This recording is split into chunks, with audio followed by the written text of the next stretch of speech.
मला ऍक्च्युली हसू येते. आज such an important meeting going on. Okay. One nation one election चालू होतं माझं आता. ताई, जयकुमार गोरे प्रकरणामध्ये मुख्यमंत्र्यांनी आज बोलताना सभागृहामध्ये असं म्हटलेलं आहे की शरद पवार यांच्या कार्यकर्त्यांचा हात आहे आणि थेट त्यांनी तुमचं नाव घेतलेलं आहे. कार्यकर्त्यांचा हात आहे असा शब्द म्हणाले? हो. ओके. एक तर नेत्यांचा. मॅम मी सांगते, त्यांनी ऍक्च्युली हे सांगितलं जो कट रचला आहे त्यांचे पुरावे सापडलेत. यात सहभागी सर्व लोक शरद पवार गटाचे प्रभाकर राव देशमुख, सुप्रिया सुळे, रोहित पवार यांचे कॉल्स देखील आहेत. एक तर मी देवेंद्रजींचं भाषण स्टेटमेंट ऐकलेलं नाही. मी पार्लमेंटमध्ये बिलमध्ये व्यस्त होते आणि त्याच्यानंतर वन नेशन वन इलेक्शनची जॉईंट पार्लमेंटरी कमिटी आहे त्या कामात मी व्यस्त होते. तुमचा आग्रह होता प्रेसचा म्हणून खरं तर मी तुमच्याशी बोलतेय. कारण मला आश्चर्यही वाटलं की जो आरोप माझ्यावर झालेला आहे. एक तर माझं आयुष्य, माझा मोबाईल हा पूर्णपणे पारदर्शक आहे. हो, मी पत्रकारांच्या कॉन्स्टंट कॉन्टॅक्ट मध्ये असते का, तो असते. इथे जेवढे माईक घेऊन उभे आहेत ना, हे तुम्ही सगळे इथले किंवा जे बघत असतील या सगळ्या पत्रकारांचे मला रेग्युलर मेसेजेस येतात, त्यांचे फोन्स येतात. त्यांनी जे बातमी केली त्याचे तुम्ही व्हिडिओज तुम्ही सगळे मला पाठवता. जसे तुम्ही पाठवता, तुषार खरातांना ओळखते का? अर्थातच मी त्यांना ओळखते. त्यांचं पॉप्युलर युट्यूब चॅनल आहे. त्यांनी माझी लोकसभेला विधानसभेला इंटरव्ह्यू देखील घेतलेले आहेत. अर्थातच मी त्यांना ओळखते आणि लोक मला पाठवतात बातम्या, ऑफकोर्स पाठवतात. मी त्या फॉरवर्ड करते का? तर नाही, मी फॉरवर्ड करत नाही. आणि एका सशक्त लोकशाहीमध्ये एका लोकप्रतिनिधीला आणि पत्रकाराला बोलायला प्रॉब्लेम काय, हा माझा पहिला मुद्दा आहे. त्याच्यामुळे मला खरं तर आश्चर्य वाटलं. आणि माझी भाषणं, माझे सगळे सोशल मीडियाचे अकाउंट्स हे सगळे पारदर्शकपणे तुम्ही सगळे पाहता. मी कधीही कुठल्याही व्यक्तीबद्दल वैयक्तिक स्टेटमेंट केलेलं नाही, करणारही नाही. कारण का माझ्या आई वडिलांनी माझ्यावर केलेले संस्कार, कैलासवासी यशवंतराव चव्हाणांचे संस्कार हे माझ्यावर आहेत. त्यामुळे तुम्ही माझी सगळी भाषा, data speaks louder than words, हा पहिला मुद्दा. आणि ह्या केसमध्ये मी एक स्टेटमेंट केलेलं मला आता क्लिअरली आठवतंय. मी असं म्हणले होते की 1 कोटी रुपयाचा आरोप झाला त्या महिलेवर. मला चिंता अशी होती की 1 कोटी रुपये कॅश, जेव्हा नोटबंदी झालेली आहे, कॅश नाही आहे, मग सगळे जर बँकिंग सिस्टम मध्ये आलेत तर 1 कोटी रुपये कॅश आले कुठून? आणि मला क्लिअरली आठवतंय, मी मीडियात असंही बोलले होते की मी हे निर्मलाजींपर्यंत नेणार आहे. कारण का एवढा कॅश, जर 1 कोटी रुपये कॅश, ह्याची अकाउंटेबिलिटी आहे का? हे 1 कोटी रुपये कुठल्या अकाउंट मधून काढले, कुठल्या बँकेतून कोणी काढले, हे या देशाला कळलं पाहिजे. कारण का नोटबंदी करताना आदरणीय प्रधानमंत्र्यांनी असं सांगितलं होतं की ब्लॅक मनी इरॅडिकेशनसाठी कॅश काढून आपण सगळ्यांना बँकिंग सिस्टम मध्ये आणूया, म्हणून नोटबंदी झाली. मग 1 कोटी रुपये कॅश कुठून आले? एवढंच मी बोललेले. माननीय देवेंद्रजींनी अनेक नावं त्याच्यात घेतली. त्यातल्या कुठल्या व्यक्तीला मी भेटलेले नाही आणि मी त्यांना ओळखतही नाही. मला नावही त्याच्यातली माहिती नाही. आणि माझं स्पॉट लोकेशन हे तुम्हालाही सगळ्यांना माहिती असतं. आणि आजकालच्या तंत्रज्ञानामुळे, कॅमेराजमुळे कोण कुठे गेलं, काय गेलं, भेटलं हे सगळ्यांनाच माहिती असतं. त्याच्यामुळे मी कुणाला भेटले वगैरे हे मी पारदर्शक आयुष्य जगते. त्यामुळे मी कुणालाही भेटलेले नाही. मला या विषयाची फारशी माहिती नाही. हो, खरातांना ओळखते का मी? हो, ओळखते. त्यांच्यामध्ये आणि माझ्यामध्ये अनेक वेळा संभाषण झाले का? हो, त्यांनी माझा इंटरव्ह्यूज घेतलाय. आणि ज्या ज्या बातम्या ज्या सोशल मीडिया प्लॅटफॉर्म्सवर आहेत त्याच त्यांनी मला पाठवल्या. तर जे सोशल मीडियाच्या प्लॅटफॉर्मवर एनिवे आहे तेच माझ्या मोबाईलमध्ये त्यांनी पाठवलं असेल. मी कुणाला फॉरवर्ड केलं का? Of course not. मी फार कमी गोष्टी फॉरवर्ड करते बाय नेचर. म्हणजे काय मुद्दामून वगैरे नाही, फक्त माझ्या घरातले फोटो बिटो असतील, फॅमिली, ह्या गोष्टी साधारणपणे. तर फॉरवर्ड मी फारशा काही गोष्टी करत नाही. त्याच्यामुळे ऍक्च्युली देवेंद्रजींनी जेव्हा माझं नाव घेतलं मलाही आश्चर्य वाटलं. माझा काय संबंध या सगळ्याची? आणि पार्लमेंटमध्ये मी इतकी अनेक दिवस व्यस्त आहे, त्यामुळे हा इश्यू कुठून आला? येस, 1 कोटी रुपये कॅश 2000% मी पाहिला. आणि ह्याचं जर काही इन्व्हेस्टिगेशन जर त्यांना करायचं असेल, मी पूर्णपणे त्यांच्या बरोबर त्या इन्व्हेस्टिगेशन मध्ये सहभागी व्हायला तयार आहे. कारण का मलाही क्युरिओसिटी आहे. कारण का तुमच्याच सगळ्या चॅनल्सवर आरोप प्रत्यारोप, आणि मी विनम्रपणे एक महिला आहे, माझ्यावर मराठी संस्कार आहेत. त्याच्यामुळे ती जी कोर्टाची ऑर्डर वगैरे जी तुमच्या सगळ्या मीडियावर आली त्याच्यावर मी भाष्य करणं नाही का करत, कारण का ते म्हणजे आग की शरम एका महिलेलाही असली पाहिजे. त्याच्यातली जी भाषा आहे ती कोर्टाची ऑर्डर ती तुम्ही सगळ्यांनी पाहिली आहे. मला वाटतं तुमच्या चॅनल्सनी दाखवली का नाही मला माहिती नाही, पण माझ्या वाचनात ती आली आहे. आणि अशा गोष्टी एका कुठल्याही महिलेनी बोलणं हे मला अयोग्य वाटतं, म्हणून मी या विषयात जास्त का बोलले नाही.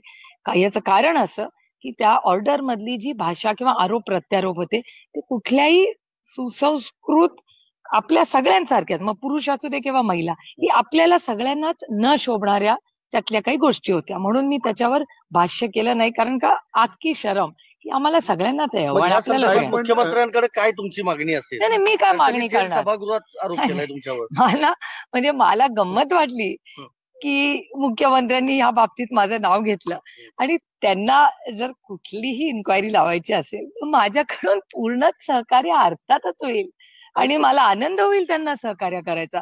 कारण म्हणजे मला खरंच मला ऍक्च्युली आश्चर्यही वाटतंय आणि मला कौतुकही वाटतंय, कारण माननीय मुख्यमंत्री आहेत, ते राज्याचे होम मिनिस्टर आहेत. त्याच्यामुळे ते फ्लोअर ऑफ द हाऊस मध्ये, एक तर मी त्या हाऊसची मेंबर नाहीये आणि साधारणपणे नियम असा असतो की जी व्यक्ती त्या हाऊसची मेंबर नाही त्याच्यावर आरोप करताना ते करू नये असा साधारणपणे नियम कायदा आहे. पण ठीक आहे, आता तो त्यांना अधिकार आहे, मुख्यमंत्री आहेत शेवटी.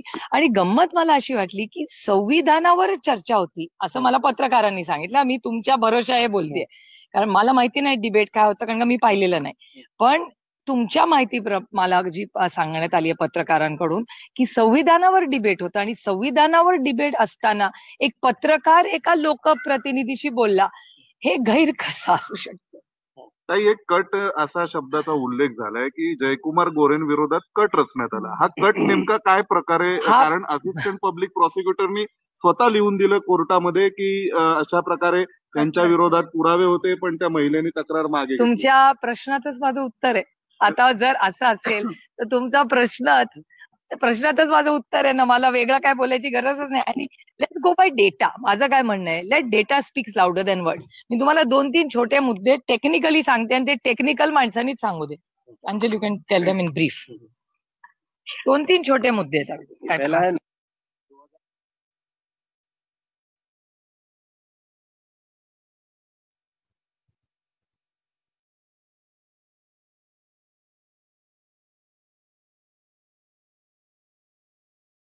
See, it is a case where Jay Kumar Gore is guilty. ऐसा लगता है कि विटनेसेस ने कंफर्म किया है. कागज दिखाओ तो आप. ये हमारा कहना नहीं है, ये कोर्ट का डॉक्यूमेंट पढ़ रहे हैं. ये हाई कोर्ट का ऑर्डर बोल रहा है. हाँ, ऑर्डर दिखाओ कि विटनेसेस हैव कंफर्म्ड कि ऐसे मैसेजेस और ऐसे गंदी गंदी इमेजेस इस कंप्लेनेंट को भेजे गए थे और कंप्लेनेंट ने ऑब्जेक्ट किए थे ये सारे इमेजेस और मैसेजेस को. ये बॉम्बे हाईकोर्ट की सिटिंग जज बोल रहे हैं. फिर आगे वो बोल रहे हैं, give me the other papers. तुम ये मुझे दे दो, सिर्फ तुम ऑर्डर पकड़ो बस. हाँ, ये मुझे दे दो, सो यू कैन खोल के दिखा सकते हैं आप पूरे पेपर. देन इट आप पढ़ो, हम बाद में उनकी इमेज बोलो. ऑर्डर में ये लिखा है जो इमेजेस थे वो कंप्लेनेंट ने रिसीव की और इमेजेस से दिखता है कि इमेजेस उसी सेलफोन से है जो सेलफोन इधर मेंशन्ड है जय कुमार गोरे जी के. आगे ऑर्डर देता है. नहीं, वो मत पढ़ो, ये बच्चों के लिए अच्छा नहीं है ये लाइन. ये मत. तो ऑर्डर कवर करता है कि इमेज किस टाइप की थी, वो इमेज का डिस्क्रिप्शन देता है और बोलता है कि ये इमेजेस वायलेटिव है of section 67A of IT act, जिसके अंदर यह है कि कोई भी गंदी, ल्यूड, लैसिवियस, सेक्सुअल नेचर की इमेजेस अगर कोई किसी को डिजिटल मीन से भेजता है वो उसके लिए गिल्टी होता है. ये ऑर्डर रिकॉर्ड करता है कि ये ऐसा है और उसके बाद एंटीसिपेटरी बेल को रिजेक्ट करता है 2017 में. ये पब्लिक डोमेन का डॉक्यूमेंट है, ये right? बॉम्बे हाईकोर्ट की वेबसाइट पे कोई भी हाँ. खोलेगा. Anticipatory bail number 2220 of 2016. Last order is this. सबको मिलेगा. This is a public domain document available for all. ताई मग इतकं हे असताना गृहमंत्री किंवा मुख्यमंत्री का तुमच्यावर, मग वेळ पडली तर तुम्ही तुमचा फोन देणार का तपासामध्ये? जी, मला काहीच अडचण नाही, मी तुम्हाला देते माझा फोन. मला फोन द्यायला काहीच. Any other document we Yes. Need to share. एक मिनिट, अजून Then एक छोटासा मुद्दा आहे. सतारा कोर्ट का ऑर्डर, माझ्या फोनवर आपण जरूर येऊया, पण त्याच्या आधी हे बोल. हा, सतारा कोर्ट का ऑर्डर, मराठी में होगा ना वो? हाँ मराठी में, हाँ. सतारा कोर्ट के ऑर्डर की, सॉरी, नहीं नहीं नहीं, ले लो. हाँ, ले लो. एक छोटा टेबल होगा. Thank you. सतारा कोर्ट छोटा का सा. ऑर्डर जिसके बेसिस पे वो बोल रहे हैं कि वो नॉट गिल्टी है, वो ऑर्डर रिकॉग्नाइज करता है कि कोर्ट को ऐसा पता चला एक कॉम्प्रोमाइज हुआ है दोनों के बीच में, क्योंकि कॉम्प्रोमाइज हुआ है इसलिए हम इस केस को आगे नहीं लेके जा पा रहे. उसमें वो एक प्रोसीजरल फैलेसी बताते हैं. एक कंपाउंडेबल केस होता है, एक नॉन कंपाउंडेबल केस. ये केस नॉन कंपाउंडेबल है, तो कॉम्प्रोमाइज के बेसिस पे एकदम से क्लोज नहीं किया, एक प्रोसीजरल एक्विटल दिया. तो वो लोग जो मिसलीडिंग स्टेटमेंट दे रहे हैं कि उनको पूरी तरीके से एक ट्रायल हुआ, विटनेसेस आए, सारे एविडेंस देखा और तब एक्विटल हुआ, ऐसा बिल्कुल नहीं है. सतारा कोर्ट का 2019 का ऑर्डर जिसके बेसिस पे ये बोला जा रहा है कि वो कंप्लीटली नॉट गिल्टी है, ये स्टेटमेंट गलत है. तो 2017 का हाई कोर्ट का ऑर्डर, 2019 का सतारा का ऑर्डर, डोमेन में. और ये सब इंटरनेट पे आप सर्च करेंगे आपको मिलेगा. इनके पास पहले से तो था, इन्हीं पे चैनल पे तो आया था पहले. और इन सारे सबूतों के साथ 11 फरवरी को एक लेटर आया गवर्नर को जो लेटर गया उसकी पोस्टल रिसीट हम कैरी कर रहे हैं. है अपने पास? हाँ हमारे पास हाँ. क्या किसने खत लिखा वो बताइए आप. हाँ. जो कंप्लेनेंट है उनने गवर्नर को ये लेटर लिखा, राजभवन का रिसीट है, 11 फरवरी को ये लेटर आया, उस वजह से ये इशू ऊपर आया. उसके बाद बाहर मीडिया ने सवाल पूछे, उस पे लोगों ने आंसर दिया. जय कुमार गोरे जी ने हकभंगा फाइल किया, उसके बाद रोहित दादा ने एक ब्रीच ऑफ प्रिविलेज फाइल किया. ये सारे प्रूफ डालते हुए, और ये सब पब्लिक डोमेन से हमको मिला है. We have no, this is all in public domain. All are part of proceedings. तो वो प्रोसीडिंग्स क्यों नहीं आगे इनिशिएट हो रही? वो प्रोसीडिंग्स में कोई एक भी स्टेप आगे नहीं जा रहा, वो प्रोसीडिंग्स में सब आ जाएगा. ये एलिगेशन सुप्रिया ताई के ऊपर तो it is shocking. There is absolutely no relation. लेकिन कौन सा कॉन्स्पिरसी कौन सा है एग्जैक्टली? अभी वो उनको ही पूछना पडेगा, मुझे क्या पता. ते कॉन्स्पिरसी शब्द जो तुम्ही वापरताय तो काय असू शकतो, म्हणजे मला गंमत वाटते. कारण का देवेंद्रजी हे राज्याचे मुख्यमंत्री आहेत.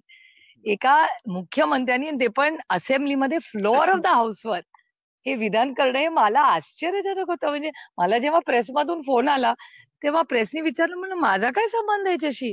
ते म्हणले नाही, त्यांचं म्हणणं आहे. म्हणलं तुषार खरात? हो, मी तुषार खरातला ओळखते. मी या राज्यामधले 100-150 पत्रकारांना ॲट अ पर्सनल लेवल ओळखते. माझे अनेकांची कौटुंबिक संबंधही आहेत आणि अनेक वर्षाचे आहेत. म्हणजे माझ्या कामामुळे, म्हणजे मग राजकीय कामं असतील, सामाजिक कामं असतील, अशी असंख्य पत्रकारांची मी रेग्युलर कॉन्टॅक्ट. म्हणजे दिल्लीतले तर पत्रकार रोजच मी त्यांना म्हणत असते, मी तुम्हाला छळते का तुम्ही मला छळताय, अशी हसी मजाकमध्ये. आणि कसं आहे, तुमचा हा मीडियम पण बदलला. एक काळ असा होता जेव्हा चॅनल्स नव्हते, तेव्हा काय ब्रेकिंग न्यूज नसायची, तो काळ वेगळा होता. पत्रकार वेगळ्या पद्धतीने भेटायचे. आता तर काय काय वेळा बातम्या असल्या तर एका दिवसात 3-3 वेळा पत्रकार भेटायचे. आणि ते पार्लमेंटमध्ये ना पत्रकारांना जी बंदी घातली आहे ना त्याच्यामुळे. नाही तर आपण तर दिवसाला किती किती बाईट घ्यायचा. तुम्ही सगळे जेव्हा पार्लमेंटमध्ये अलाउड होतं तुम्हाला, तेवढंच नाही, आमच्याकडे तर सेंट्रल हॉलमध्ये पत्रकारांना अलाउड होतं. तिथे आम्हाला सिनियर पत्रकार चहाला दिवसातून 10 वेळा गप्पा मारायला, चर्चा करायला देशात, एवढे आमचे संबंध त्यांच्याशी असायचे. कारण का आम्ही रोज पत्रकारांवर, अहो हा 4था स्तंभ आहे लोकशाहीमध्ये. पत्रकार हा एक खूप जबाबदार मीडियम आहे. त्याच्यामुळे त्याला संविधानातून वेगळं करणं अशक्य आहे. आणि हे संविधानात चर्चा असतानाच असे आरोप प्रत्यारोप करणं, हे मला आश्चर्यजनक वाटलं. देवेंद्र फडणवीसांनी तुमचं नाव घेण्यामागे जसं चर्चा केली जाते की ज्या पद्धतीनं जयकुमार गोरे जे आहेत ते देवेंद्र फडणवीस यांच्या जवळचे मानले जातात, आणि त्यांनी त्यांच्यावर जे आरोप केले त्या आरोपाला खुलासा करताना देवेंद्र फडणवीसांनी तुमचं नाव घेतलं. हो, पण त्याचं उत्तर तुम्हाला देवेंद्रजींना विचारायला लागेल. मी कसं सांगणार? जे मी काय पब्लिक डोमेन मध्ये, सोशल मीडिया प्लॅटफॉर्म्स मध्ये मी पारदर्शकपणे काम करते. त्याच्यामुळे एकतर मी त्याच्यापैकी कुणाला ओळखते तर त्यांनी 3-4 नावं घेतली असं पत्रकार म्हणतात. त्याच्यात मी फक्त लय भारीवाल्याला ओळखते, कारण का त्यांनी माझा इंटरव्ह्यू घेतला. आता तुम्ही मला म्हणला, अरे आसामवाला, झीवाला, न्यूज 18 वाला, हा NDTV वाला, असेच तर आपली ओळख होते. आणि मग जर ते नाव पण तसंच सेव्ह करते मी मोबाईलमध्ये. मग कधीतरी त्याचा फोन, अरे तो म्हणतो, अरे नाही मी आता इथे नाही ताई, मी तिथे आहे. ओके चला बदला. असं असतं हे नातं आपलं. त्याच्यामुळे हे नातं मी प्रत्येक म्हणजे माझ्यावर टीका करणारेही अनेक असे पत्रकार आहेत. अहो, ही लोकशाही, एका सशक्त लोकशाहीमध्ये चर्चाही झालीच पाहिजे. आणि आपल्याला कोणी व्हिडिओ पाठवत आहे त्याच्यात गैर काय? आणि युट्यूबर चॅनल आणि याचा हा प्रश्न देणार. मी पुन्हा पुन्हा हा एकच प्रश्न तुम्हाला विचारते की मी फक्त एकच प्रश्न या केसमध्ये विचारला होता की त्या महिलेला अटक झाली, ती अटक झाली, त्याच्यात 1 कोटी रुपये कॅश हे कुठल्या बँकेतून आले, कुणाच्या अकाउंट मधून आले, आणि एवढा कॅश जर बँकेतून कुठल्या आल्या याचं उत्तर आहे. मी विचार करून चालले की मोदीजींनी नोटबंदी केली, काळा पैसा बंद केला, काळा पैसा या देशात बंद झाला.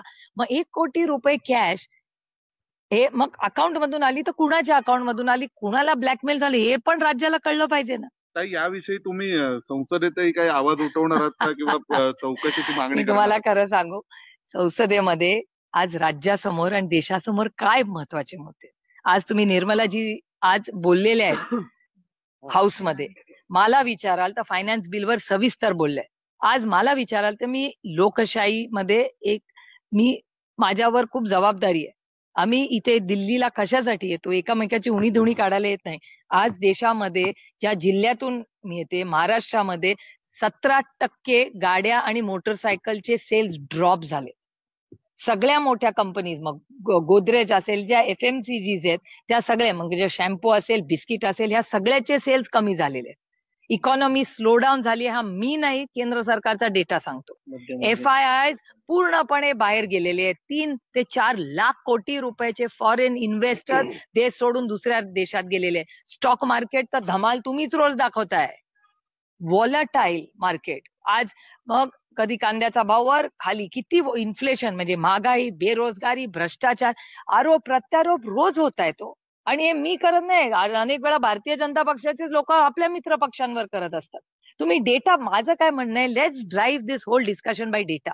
डेटावरनं चर्चा करूया ना आपण. त्यामुळे हे सगळे आरोप, भ्रष्टाचाराचे आरोप एकामेकात करतात ते आपापसात. मग जेव्हा आमच्या लक्षात अरे बापरे, हे एवढा मोठा भ्रष्टाचार चाललाय, आम्ही बोलायला नको. एखाद्या महिलेवर, कुठलीही महिला असू दे, अन्याय झाला त्याच्यावर बोलायला नको. एवढं असंवेदनशील झालोय आपण. आणि सत्तेत असू दे किंवा विरोधात, जो गलत है वो गलत ही है आणि जे योग्य आहे ते योग्यच आहे. प्रशांत कोरोटकरला इतक्या दिवसांनंतर अटक केली. आज 3 दिवसाची पोलीस कोठडी दिली. कोल्हापूरमध्ये प्रचंड रोष पाहायला मिळाला शिवभक्तांमध्ये.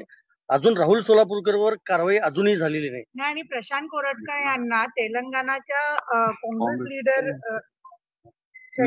असं दावा केला काँग्रेस जातो. लीडरनी दावा केला जातो. असा आरोप हा दुसरा भाजपने प्रश्न केलेला आहे. आहे. पहिला आणि मी तुम्हाला सांगू, एक तर ते राज्य सोडून गेलेत कसे, हा माझा पहिला मुद्दा आहे. जर त्यांच्यावर आरोप प्रत्यारोप झाले तर पहिल्या काही दिवसातच अटक का? ह्यांच्याकडे अटक नेहमी डिलेड रिॲक्शन कशी असते हो. म्हणजे जर विरोधात बोलणार असेल तर त्याला झपकन अटक होते, पण तो त्यांच्या विचाराचा, त्यांच्या जवळचा असा कोणी असेल तर तो अनेक दिवस गायब असतो. म्हणजे मला पुन्हा एक खूप संवेदनशील विषय, तुम्हाला एवढं तुम्ही चर्चा करताय ना, कृष्णा आंधळेचं काय झालं? संतोष भाऊची क्रूर हत्या होऊन 100हून जास्त दिवस झाले. कृष्णा आंधळे गेला कुठे? गायब कुठे गेला? आज त्याची मुलगी, त्याचे भाऊ, आई वडील उभा महाराष्ट्र न्याय मागतोय आणि म्हणतोय कुठे आहे कृष्णा आंधळे? कुठे आहे माहिती नाही. ही यांची यंत्रणा. मागच्या आठवड्यात क्राईम ह्या राज्यात वाढलाय का नाही मी म्हणत नाहीये, तुमचे चॅनल आणि देशाचा डेटा सांगतोय. महिलांवरचे अत्याचार वाढले का? आता वाढले. आणि हा परत सांगते, हा डेटा केंद्र डबल इंजिनचं सरकार आहे ना, इथली होम मिनिस्ट्री तो डेटा देते. क्राईम वाढलेला आहे. ते कोयता गँग का काय, ती सुसाट फिरते महाराष्ट्रामध्ये, अनेक ठिकाणी दिसते. म्हणजे क्राईम वाढलेला आहे, महागाई वाढलेली आहे, बेरोजगारी वाढलेली आहे. तुम्हीच हिंजवडीचा चॅनल, माझा लोकसभा मतदारसंघ आहे, हिंजवडी मधल्या काही नोकऱ्यांसाठी हजारोने लाखो मुलं लाईनीने उभी राहिलेली तुमच्या चॅनलनी दाखवलंय की नाही? मग या विषयावर का नाही चर्चा होते? एवढे गंभीर आव्हानं आज राज्याच्या आणि देशाच्या समोर आहेत, त्याच्यासाठी संसद आहे. पण महापुरुषांचा अपमान होत असताना सरकार कारवाईत कमी पडते असं वाटतंय? नाही, वाचाळवीर तुम्ही विसरता का? मागच्याही 5 वर्षामध्ये या वाचाळवीरांना आवरायचं कोणी काम केलं होतं? जेव्हा विरोधी पक्षांनी ती जबाबदारी घेतली तेव्हा ते कुठेतरी आम्ही फारच लावून धरल्यावर ते गप झाले. नाहीतर हे जे आज आहेत वाचाळवीर या राज्यामध्ये, दुर्दैव आहे की छत्रपतींच्या महाराष्ट्रामध्ये, शाहू फुले आंबेडकरांच्या महाराष्ट्रामध्ये, कैलासवासी यशवंतराव चव्हाणांच्या महाराष्ट्रामध्ये आज जी भाष्य विधान भवनच्या म्हणजे त्या कंपाऊंड मधून केली जातात, ही प्रचंड अस्वस्थ करणारी आहे. दिशा सालियन तुम्ही प्रकरणामध्ये असं म्हटलं की आता एफएमजीसी मार्केटमध्ये मध्यमवर्गीय खरेदी करत नाहीये, मात्र नाही एफएमजीची जी मार्केटचे जर मग गोदरेज असेल, हे जे प्रोडक्ट्स आहेत सगळे त्यांची स्लो डाऊन झाली. हा त्यांचाच डेटा सांगतोय. म्हणजे तुम्ही मध्यमवर्गीयांची खरेदी थोडक्यात कमी झाली आहे. सगळ्यांचीच झालेली आहे. सगळं इकॉनॉमी हे स्लो डाऊन हा सरकारचा डेटा सांगतो ना. 5.4% सरकार ग्रोथ फक्त आहे. खासदारांचे पेमेंट वाढवतात आहे, गोरगरिबांच्या खिशात 2 रुपये त्याला जाणं जोडून असं आहे की वेतन वाढ झाली आहे तीही सगळ्या खासदारांची. 250 पट वेतन पण वाढ हे आहे एका आतापर्यंतची. कॉमन पब्लिकच्या 400 रुपये होतात 1947 ला. अच्छा, आता- कम्पेअर टू 47 हो, हो. म्हणताय तुम्ही. मी तेच म्हणलं 24% आजचा डेटा हा. 24% वाढ आणि केली आहे. यामध्ये खासदारांचा सगळ्या बाबतीमध्ये विरोध असतो, मात्र त्यांचे पेमेंट वाढल्यानंतर एक मत पाहायला मिळतं. नाही सगळ्या बाबतीत नाही. जीएसटी मध्ये आम्ही सगळे एकत्र होतो. सगळ्यांनी एक मतांनी तेव्हा पास केलेलं आहे. मला मान्य आहे. महागाई वाढली आहे का? 100% महागाई या राज्यात वाढली आहे ना. डेटा सांगतोय. हे काय माझ्या काल्पनिक गोष्टी नाहीत. मध्ये 6th पे कमिशन, 7th पे कमिशन, 8th पे कमिशन या गोष्टी आल्या का? त्या गरजेच्या आहेत का? तो 100% गरजेच्या आहेत. त्याचबरोबर शिक्षक आणि जे कोणी आता तुम्ही बघताय शेतकऱ्यांच्या आत्महत्या वाढलेल्या आहेत. शिक्षकांनी आत्महत्या महाराष्ट्रात केलेली आहे. अशी अनेक अतिशय गंभीर मुद्दे, आव्हानं आज राज्याच्या आणि देशाच्या समोर आहेत आणि त्याच्यात लक्ष घातलं पाहिजे. त्याच्याबद्दल आम्ही वारंवार सगळे बोलतोय. आणि हा जो निर्णय खासदारांच्या बाबतीत घेतला तो मला मान्य आहे. तुम्ही म्हणता तसं एकमताने आता ते सगळं येईल प्रपोजल.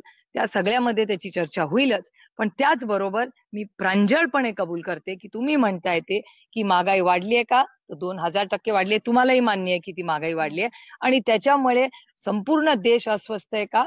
तर 100% अस्वस्थ आहे आणि ते दिसतंय आपल्याला. म्हणजे सगळ्या मग स्टॉक मार्केट असेल, एक्सपोर्ट्स हॅव ड्रॉप्ड. एक्सपोर्ट्स मध्ये 10.2% ड्रॉप झालेला आहे या महिन्यामध्ये.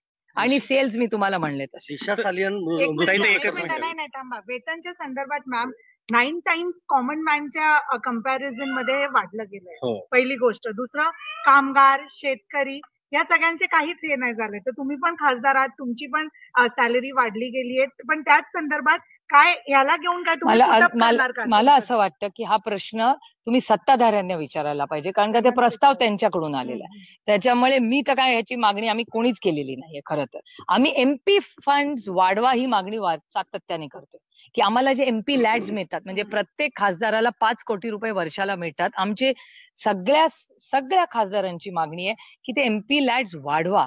कारण का आमची लोकसंख्या मतदारसंघाची वाढलेली. विकास कामासाठी आम्ही पैसे मागितले आहेत का? तर हो मागितले आहेत. आम्ही पगार वाढ मागितली आहे तर नाही मागवले. त्याच्यामुळे ही कशी झाली, काय प्रोसिजर झालं हे सत्ताधाऱ्यांना तुम्हाला ताई, विचारायचं. एक मुद्दा हा याच्यामध्ये तुम्ही जशा पद्धतीने डाटा सांगतायत त्यामध्ये आपण जर हा पाहिलं तर डाटा माझा नाही, हा सरकारचा ऑफिशियल डाटा आहे. गोरगरिबांचा जो मनमोहन सिंग सरकारमध्ये गोरगरिबांची राहणीमानामध्ये उच्च श्रेणीकडे गेले, मध्यमवर्गीयांची संख्या वाढली असं सांगितलं. या सरकारच्या काळामध्ये श्रीमंत लोक श्रीमंत होत आहेत, गरीब लोक अधिक गरीब होताना चाललाय. हे डाटावरती चर्चा संसदेत होती, मात्र सरकार म्हणा किंवा तुम्ही सगळे खासदार म्हणा चर्चा होते, पण त्याच्यावरती उपाययोजना काय आहेत? उपाययोजना मी तर किती सुचवल्यात. माझी भाष्य काढून बघा पार्लमेंटमध्ये. मी किती वेळा मी आत्ताही फायनान्स बिलवर बोलताना सरकारचा विरोध नाही केलेला. कारण का मला कळतंय ग्लोबल जिओ पॉलिटिक्स साठी सरकार तयार आहे का? आणि माझ्या खूप अपेक्षा आहेत त्या सरकारकडून. कारण का 2 पॉलिसीज असतात. एक फिस्कल पॉलिसी असते आणि एक मॉनिटरी पॉलिसी असते. मॉनिटरी पॉलिसी आरबीआय ठरवतं, फिस्कल पॉलिसी सरकार ठरवतं.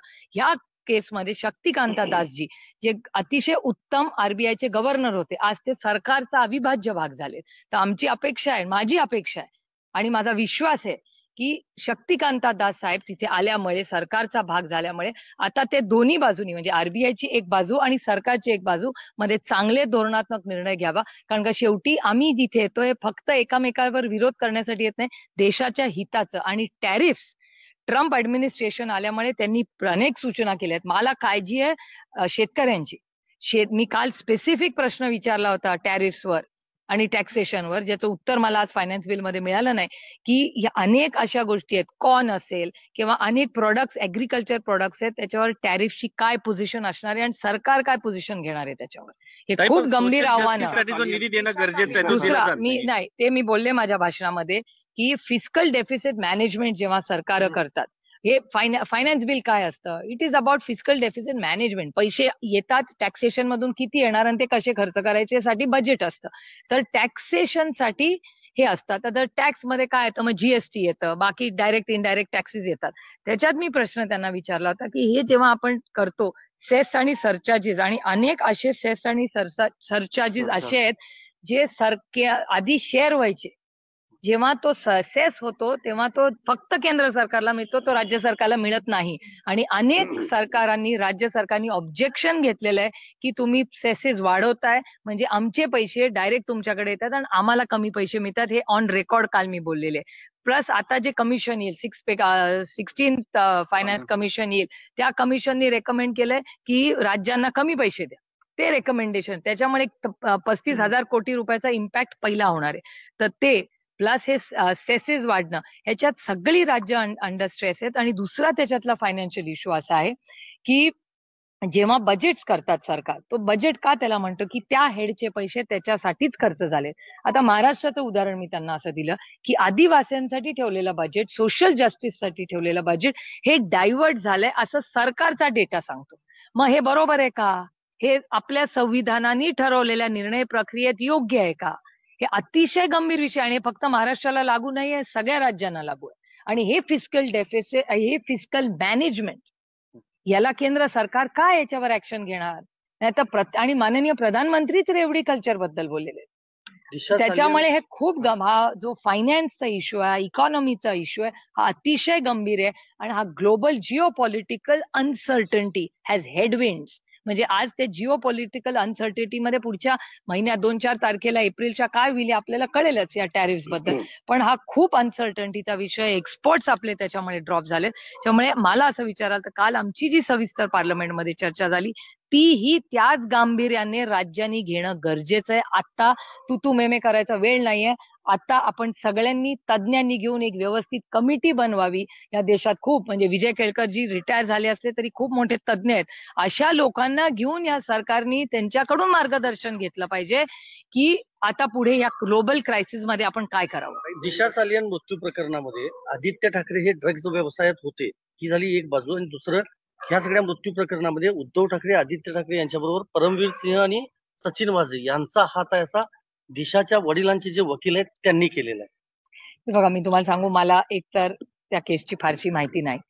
अनेक आरोप प्रत्यारोप झालेले आहेत. ह्या सगळ्या कुणाच्या तरी लेकी सुना आहेत. मी परवाही हे बोलले की कुणाच्याच बाबतीत, मग त्या गोरेंची केस असेल, ही केस असेल, आणि 1-2 केसेस अशा झालेल्या आहेत, त्याचा मला वारंवार उल्लेख करायचा नाहीये कारण काही खूप संवेदनशील विषय आहेत. त्यामुळे मॅटर इज सबज्युडिस आता. आणि अनेक आरोप, परवाच्याच दिवशी तुमच्याच चॅनलवर मी पाहिलं, वर्तमानपत्रातही पाहिलं की एक सीबीआयची केस होती ज्याच्यावर त्या काळात आरोप प्रत्यारोप प्रचंड सगळ्या चॅनल्सवर झाले होते. आणि आज त्या रिया चक्रवर्ती, मला वाटतं तिचा भाऊ किंवा ती IIT का IIM ला कुठेतरी जाणार होते, त्यांचं शिक्षण त्याच्यामुळे अर्धवट राहिलं. आता एवढी मोठी ट्रायल त्या मुलीच्या बाबतीत झाली, आउटकम काय झाला?